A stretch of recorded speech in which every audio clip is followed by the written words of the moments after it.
So these days, I only shampoo my hair 2 to 3 times a week. I know your reaction would be like, yuck, Anel, in the Philippines, sobrang init dito. But wait lang, hold on.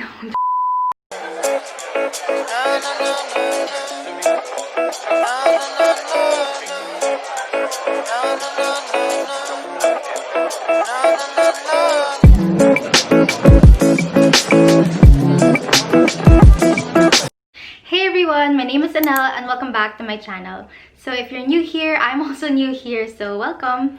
I just recently started making videos, so I hope you enjoyed this one. Today's video is going to be focused on hair care for bleached hair. So if you have bleached hair and you're looking for ways to minimize the dryness, the brittleness, and to get rid of the split ends, then just keep on watching. Before I get into my tips, I just want to briefly discuss with you guys what hair bleaching is, just so that it's clear and that so everyone knows.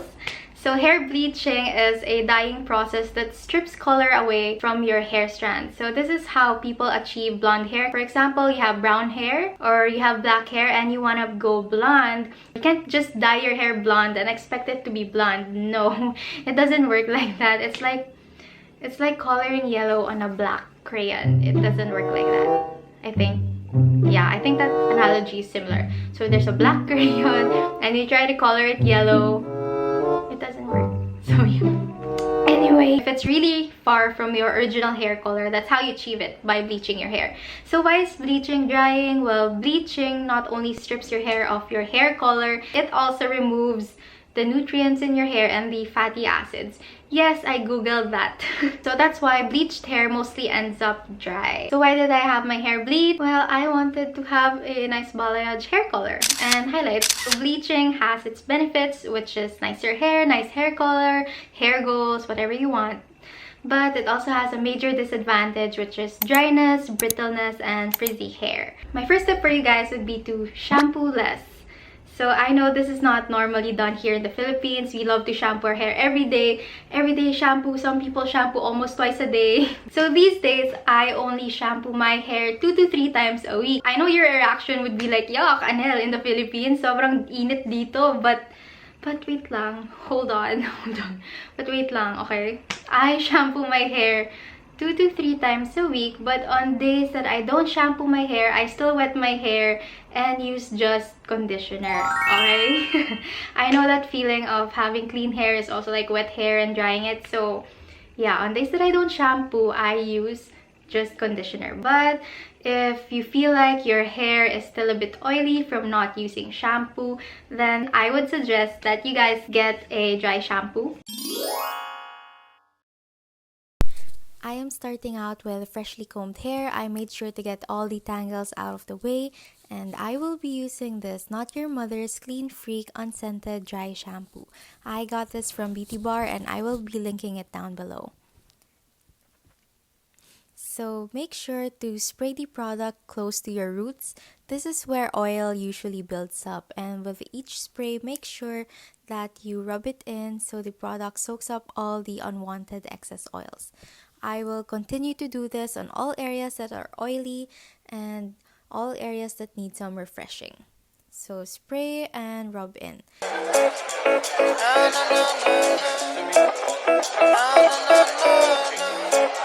So yeah, so that's where dry shampoo comes in.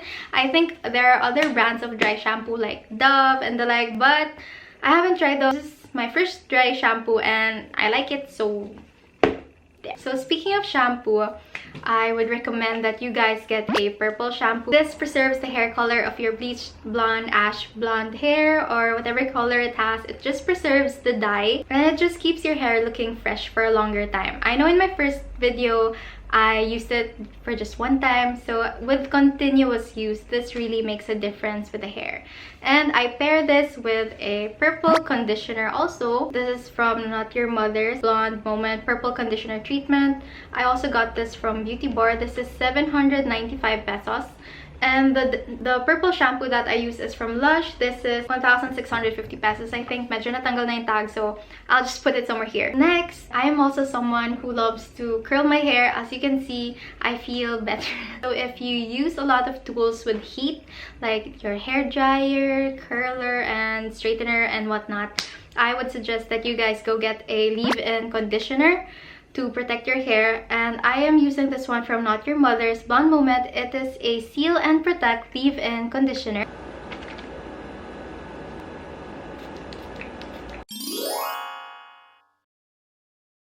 Make sure that your hair is tangle-free and spray it on all areas that will be exposed to heat, especially on the ends. I know that curling your hair is really bad, but yeah, so that's how I take care of it and lessen the dryness. Another thing that I do is that at night, I put hair oil on the ends of my hair, just here, just so that it won't be too oily when I wake up in the morning. So I am using this Not Your Mother's True Story Beauty and Hair Oil. This one has olive oil, marula, and mongongo oils. I don't know what mongongo oil is. And I don't know, I really like the smell of it. Sometimes when I have leftover on my hands, I put it on my face. Because it says beauty oil, so baka may beauty na malagay sa face ko. Who knows? Maybe it's beneficial. The thing that I do is that I leave on virgin coconut oil on my hair once a week. I put it on my roots to prevent it from dryness. I put it on the ends and everywhere. I just put it all over my hair and leave it on for a minimum of 1 hour. So sometimes while I'm working, watching something or whatever, I just leave it on my hair with a cap. It prevents my hair from being too dry. So those are my caring for bleached hair tips. And if you have other tips and suggestions on how to maintain hair and to prevent it from becoming too dry, please leave it in the comments down below. I would love to hear your suggestions and try them out. If you learned something new, please give it a like. And if you haven't already, please subscribe to my channel by clicking the red button below. And I'll see you on my next video. Bye guys!